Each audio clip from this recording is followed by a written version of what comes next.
Hello guys, welcome back. Nandito tayo ngayon sa may Senado Square sa sentro ng Macau. So, papakita ko sa inyo guys yung update dito ngayon sa Macau. Maraming turista na ngayon dito kasi medyo malamig na. So, ayan, papakita ko sa inyo.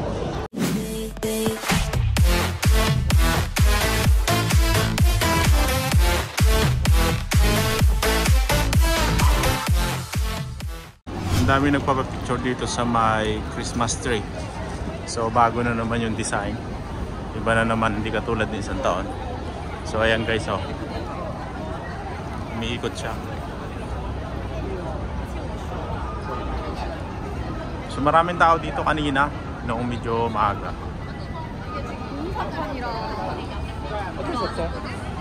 Punta tayo doon guys sa may St. Paul. Pakita ko sa inyo.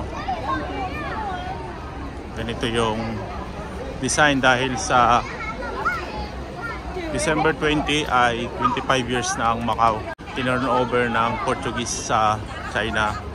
So kaya kung makikita ninyo dito yung nakalagay 25 at saka yung mga flag ng China at saka ng Macau nandito sa sentro, dito sa may Senado Square. Ayan. So medyo malamig ngayon tapos umaambon. Punta tayo doon sa may St. Paul. Gabi na pero hindi natin alam kung marami pang tao doon sa may St. Paul. Ito yung St. Dominic Church dito sa may Senado Square.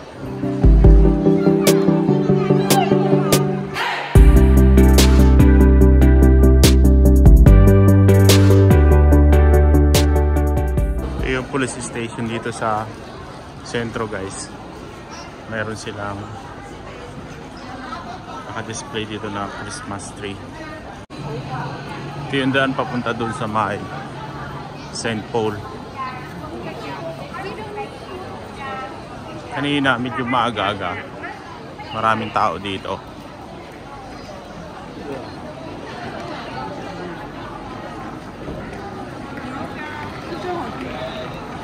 Diyan yung bilihan ng mga street food.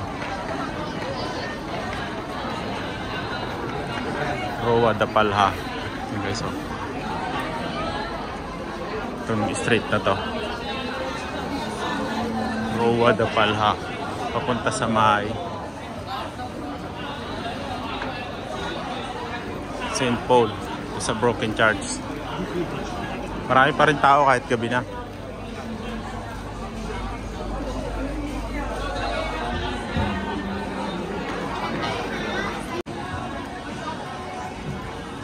Yung bilihan ng mga pasalubong itong lugar na to.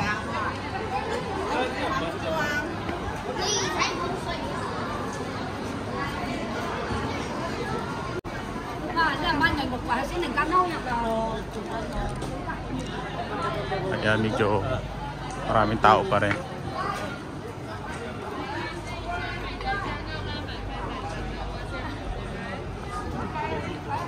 Ito yung lugar na bilihan ng mga pasalubong.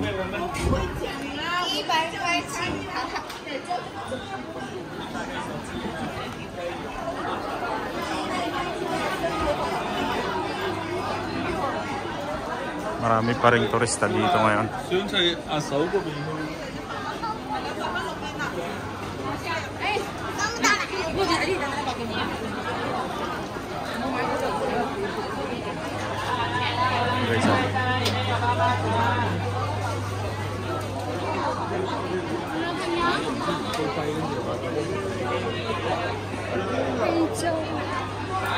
Ito dami namimili ako.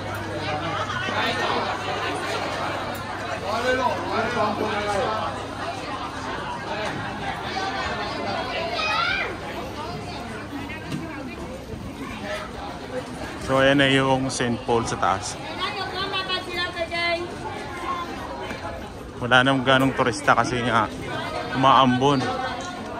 Kaya umuwi na sila.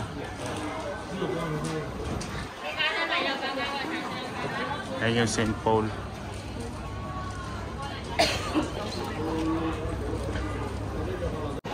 Ito guys yung bilihan ng mga pasalubong dito sa Macau, itong street na to. So may mga Pilipinong nagtitinda dito. Mga staff sila ng bilihan ng souvenir. So may mga tourist guide din dito sa Macau na nagtutour guide.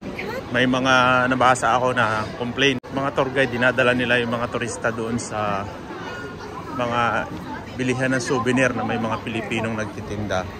Tapos pinipilit nilang bumili ng mga pasalubong.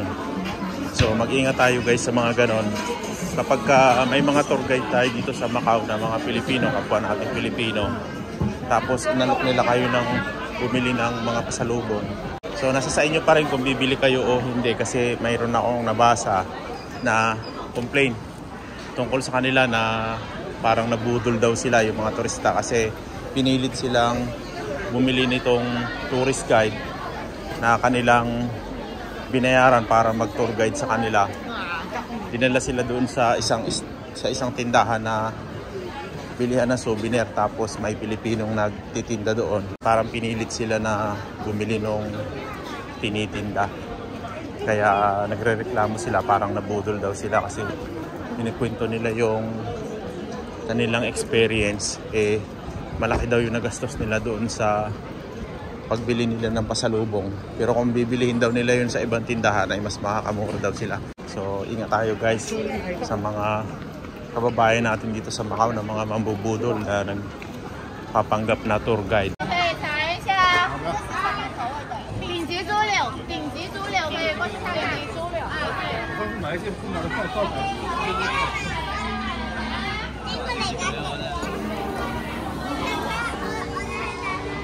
So ayan guys yung St. Paul.